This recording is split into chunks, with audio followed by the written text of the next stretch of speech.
प्यारे बच्चों नमस्कार। आज हम पढ़ने वाले हैं कक्षा 10वीं गणित अध्याय 3 एक चर का द्विघात समीकरण और प्रश्नावली 3 का हम एक पहला प्रश्न ले रहे हैं पूर्ण वर्ग विधि।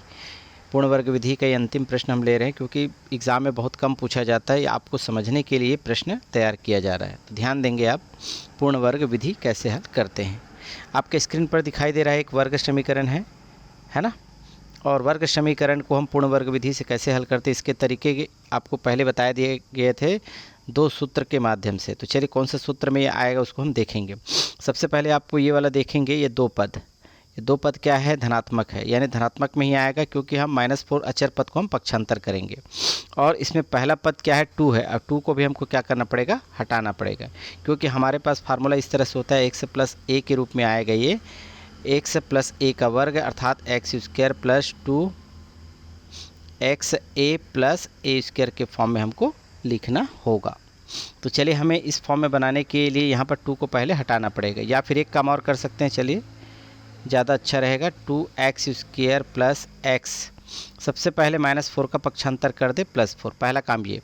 अब दूसरा काम क्या करेंगे, इस 2 को हटाना पड़ेगा। 2 को हटाने के लिए क्या करेंगे, 2 से भाग, क्योंकि ये दोनों पक्षों में होगा, है ना, 2 से भाग। तो क्या हो जाएगा, ये 2x² / 2 + x/2 = 4/2। यदि हम इसको थोड़ा सरल करें तो क्या होगा, 2 कैंसिल हो जाएगा, क्या बचेगा, x² प्लस यहाँ पर आ जाएगा x/2 = इसको हम कैंसिल करेंगे तो क्या आएगा, 2। यहाँ पर आप देख पा रहे हैं हमारा जो पद है इस रूप में आना चाहिए, x², ये x² मिल गया। हमें दूसरे पद में क्या देखना है, 2x देखना है, लेकिन हमारे पास यहाँ पे 2 है लेकिन यहाँ पर 2 नहीं है। तो 2 बनाने के लिए क्या करेंगे, ऊपर नीचे 2 से गुना करेंगे इस पद में। तो कैसे लिखेंगे इसको, x² प्लस, है ना, x/2 पहले से है और इसमें हम 2/2 से गुना कर देंगे ऊपर और नीचे, बराबर 2। केवल मध्य पद में ही आपको यहाँ पर करना है, इससे हमें इस रूप में वैल्यू प्राप्त हो जाएगी। इसे प्राप्त करने के लिए ऐसा किया जा रहा है। तो चलिए देखते हैं आगे हम क्या मिलेगा, x²। अब यहाँ पर देखो, थोड़ा कलर चेंज कर दें, ये वाला 2x हमको मिल गया, रेखांकित कर दिया हूँ रेड से, तो 2x। तो क्या बचेगा यहाँ पर, कुछ नहीं तो 1 बचेगा, यानी × 1 भी लिख सकते हैं इसको, बटा यहाँ पर नीचे 2 और 2 कितना होगा, 4, 1/4 = क्या आएगा, 2। यदि हम इससे तुलना करें x² तो x² मिल गया, 2x है तो 2x मिल गया, और a के स्थान पर क्या दिखाई दे रहा है, 1/4, ये वाला 1/4 आपको दिखाई दे रहा है। तो 1/4 क्या है, a का मान है, और a का मान यहाँ पर है, तो यहाँ पर आपको क्या बनाना पड़ेगा, a²। तो इसी पद को आपको क्या करना है, दोनों तरफ वर्ग करके गुना करना पड़ेगा। तो यही काम आपको करना है ताकि इस रूप में प्राप्त हो जाए। तो यहाँ पर अब लिखेंगे 1/4 का वर्ग करके जोड़ने पर, यानी दोनों पक्षों में जुड़ेगा, जोड़ने पर।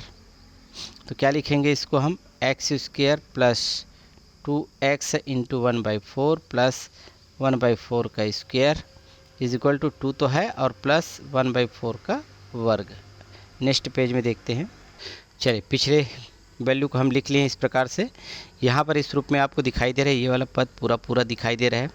तो यहाँ पर इसके बराबर क्या होता है, ये होता है x + a का वर्ग, इस फॉर्म में आपको रखना पड़ेगा। तो इसके अनुसार से क्या हो जाएगा, ये x का x कोष्टक में प्लस a के स्थान पर क्या है, 1/4, तो यहाँ पर आएगा 1/4 का स्क्वायर, बराबर इसको सॉल्व करेंगे, 4 का 4, 1/4 का स्क्वायर है तो 1 का 1, 4 का 16। आगे इसको प्रोसेस करते हैं, तो ये तो यही रहेगा, x + 1/4 का स्क्वायर = इसको हम त्रिक गुना करके, सॉरी एलसीएम निकाल लेंगे इस तरह से, तो आएगा 16, और 16 और 4 का गुना करेंगे तो यहाँ पर आएगा 64, और 1 का 1 से गुना करेंगे तो 1 आएगा। इस तरह से क्या हो जाएगा, 64 × 1 = 65/16। चूँकि ये वर्ग है, इसको भी किसी का वर्ग बनाना पड़ेगा, x + 1/4 का वर्ग बराबर, यहाँ पर 65 किसी का नहीं हो सकता लेकिन रूट में हो सकता है, √65 का वर्ग, यानी 2 बार गुना करेंगे, और 16 यानी 4 का वर्ग 16 होता है, तो ये माइनस और प्लस दोनों में होगा। इस तरह से हम क्या कर सकते हैं, इसके वर्ग के बराबर हम लिख सकते हैं, है ना। 65 को हम √65 गुना √65 बराबर होता है 65, अर्थात इन दोनों को √65 का वर्ग लिखा जा सकता है। इस तरह से लिखेंगे। चलिए आगे प्रोसेस करेंगे, तब एक बार क्या लेना पड़ेगा, यहाँ पर प्लस लेना पड़ेगा और एक बार माइनस लेना पड़ेगा। तो एक बार हम ले लेते हैं प्लस, चलिए यहाँ पर प्लस लेने पर, तो प्लस लेंगे तो क्या होगा, x + 1/4 का सॉरी 1 मिनट, पहले तो इसको कैंसिल करना पड़ेगा, कट गया तो क्या बचा हमारे पास x plus 1/4 is equal to, है ना, √65/4, ये प्लस माइनस रहेगा। अब एक बार प्लस लेंगे, ये वैल्यू आ गया बराबर, प्लस वाला वैल्यू रखेंगे +65/4।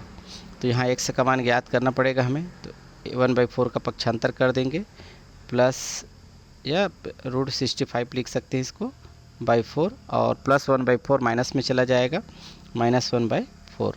इसके एलसीएम निकालेंगे तो क्या मिलेगा, आएगा 4, और यहाँ पर आएगा √65/1। तो ये x का मान ये हो गया पहला।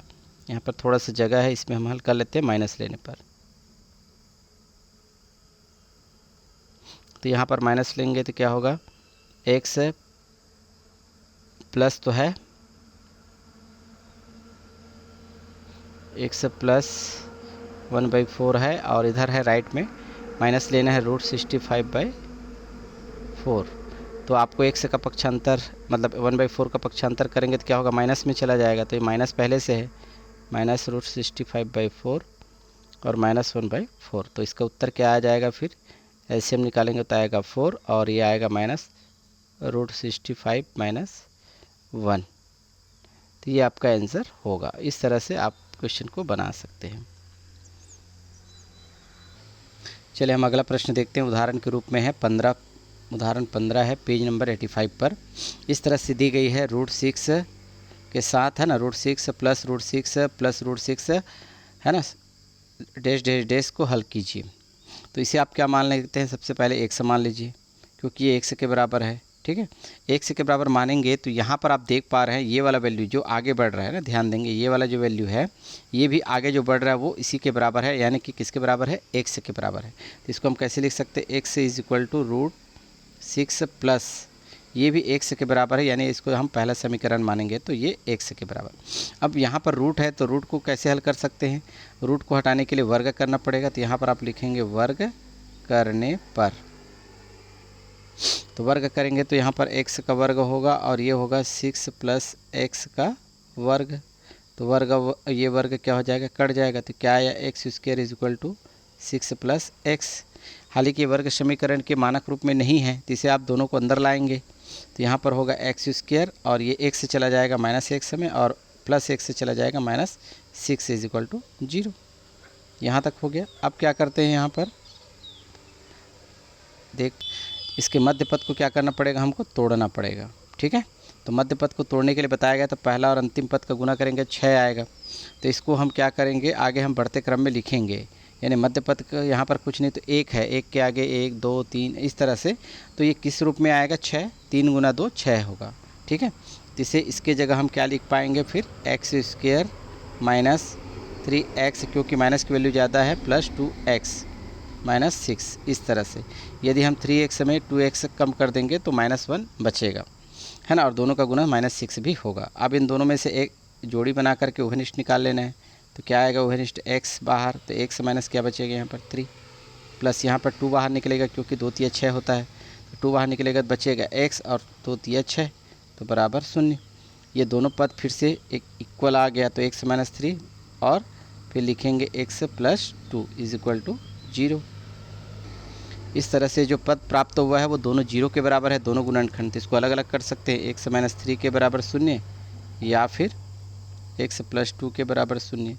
अर्थात x का मान निकालेंगे तो पक्षांतर करके तो +3 के रूप में प्राप्त होगा। इसी प्रकार x का मान प्राप्त होगा यहाँ पर पक्षांतर करेंगे तो -2 के रूप में। यही आपका क्या होगा, आंसर होगा।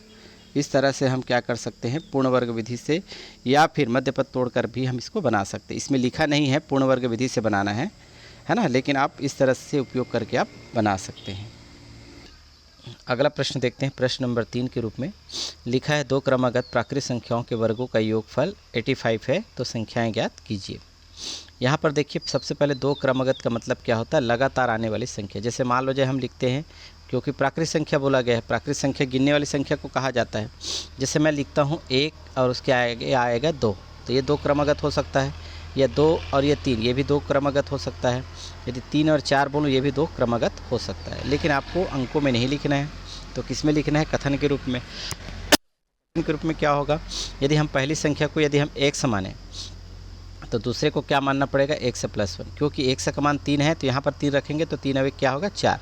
तो दो क्रमागत संख्याएं इस प्रकार से मानी जाएगी। चलिए इस तरह से मान लेते हैं दो क्रमागत प्राकृत संख्या x और x प्लस 1 है। ये समझ में आ गया। अब कहानी है इसकी आगे, देखिएगा वर्गों का योग किसका, दो क्रमागत प्राकृत संख्या का हम क्या करेंगे, सबसे पहले वर्ग करेंगे। ठीक है, तो प्रश्नानुसार काम करेंगे, यहाँ पर लिख सकते हैं प्रश्नानुसार।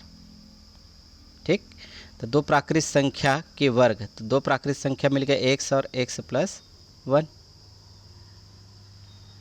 ठीक है, x प्लस 1 ये मिल गया।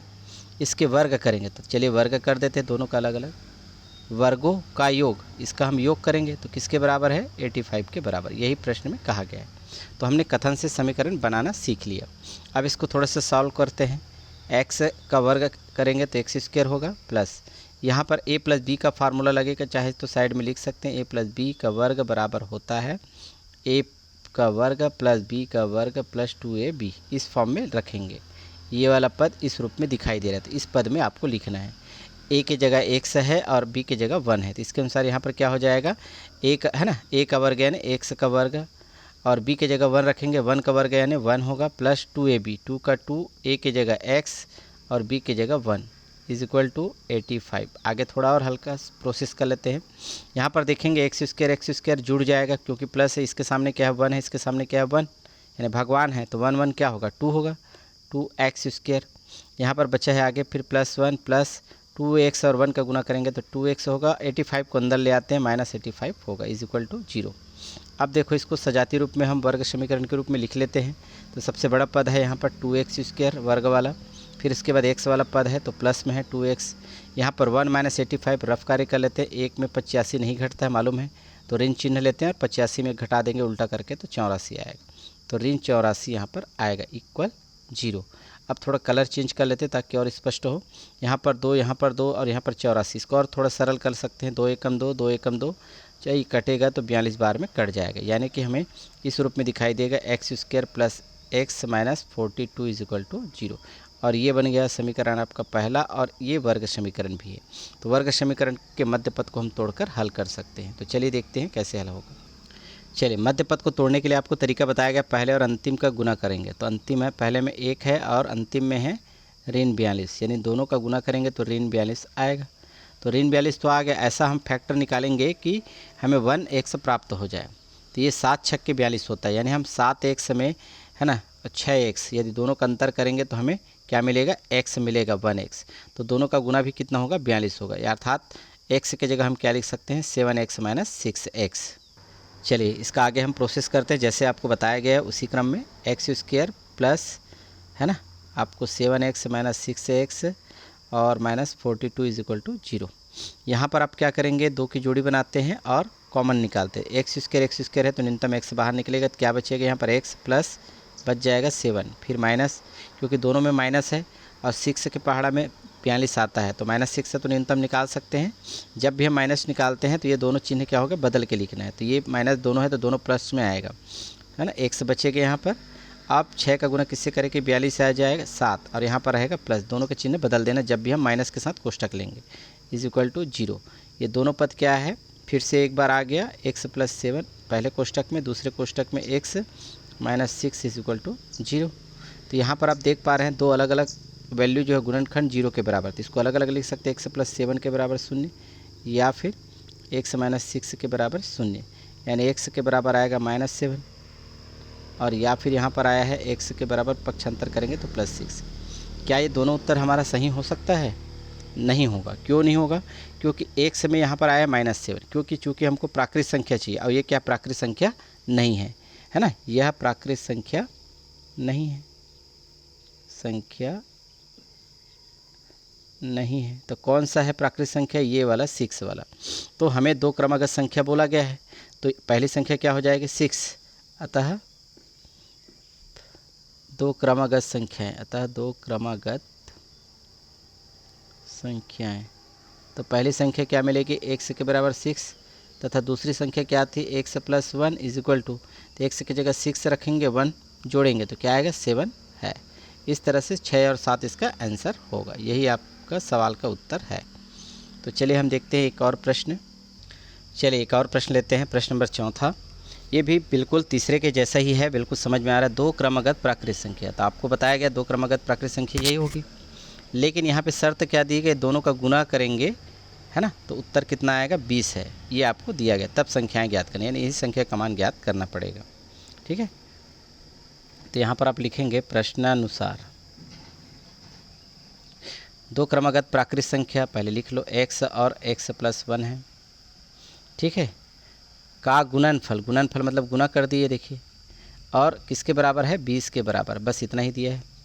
अब इसमें और कुछ भी नहीं है विशेष। अब क्या करेंगे, x का गुना x + 1 से करेंगे तो क्या होगा, x² होगा, x का गुना 1 से करेंगे x होगा, और 20 को अंदर ले आएंगे तो -20 = 0, ये आ गया। अब आपको क्या करना पड़ेगा, एक वर्ग समीकरण है, वर्ग समीकरण का हमको मध्य पद तोड़ना पड़ता है, तो पहले और अंतिम का गुना करेंगे तो 20 आएगा। यहाँ पर 20 का ऐसा फैक्टर निकालेंगे कि 1x प्राप्त हो जाए, तो 5 और 4 में आएगा, 5 चौक 20 होता है, 5 में 4 घटाएंगे तो 1 बचेगा, तो 5x और ये 4x, दोनों में यदि हम अंतर कर दें तो 1x प्राप्त होगा, तो 1x की जगह हम ये लिख सकते हैं। ठीक है, ध्यान देना है, मध्य पद तोड़ने आना चाहिए। ठीक है, तभी ये सवाल हल हो पाएगा। तो इस तरह से x² और ये प्लस 5x में हम 4x घटा सकते हैं, तो 1x बचेगा, और दोनों का गुना 20 भी होता है, -20 = 0।